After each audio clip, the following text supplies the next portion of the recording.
उर्दू घर के इफ्तिताह पर बसमत के मोहम्मद हफीज ने अशोक चौहान और नवाब मलिक का शुक्रिया अदा किया और उर्दू घर को दिलीप कुमार के नाम से मौसूम किए जाने पर सभी सियासी कायदीन का शुक्रिया अदा किया। आज नांदेड़ शहर में महाराष्ट्र गवर्नमेंट के माइनॉरिटी डिपार्टमेंट की जानिब से उर्दू घर का इफ्तिताह किया गया, जो 6.5 करोड़ की लागत से बनाया गया। ये उर्दू घर जो नांदेड़ शहर में हुआ, महाराष्ट्र के साबिक़ वज़ीर आला अशोक राव चौहान जब मुख्यमंत्री थे, उनकी सोच में ये उर्दू घर नांदेड़ शहर में बनाया गया। उसके लिए मैं उनका शुक्रिया अदा करता हूँ।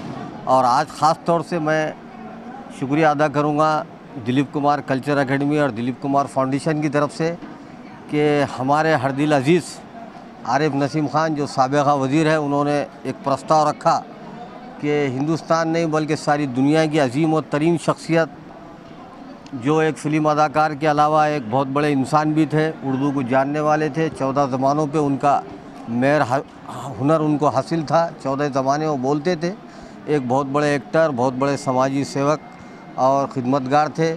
तो उनका इंतकाल पिछले हफ्ते हुआ और महाराष्ट्र गवर्नमेंट का इस हाल को, जो उर्दू घर है माइनॉरिटी डिपार्टमेंट का है, नसीम ख़ान ने प्रस्ताव रखा कि दिलीप कुमार साहब का नाम इस हाल को दिया जाए।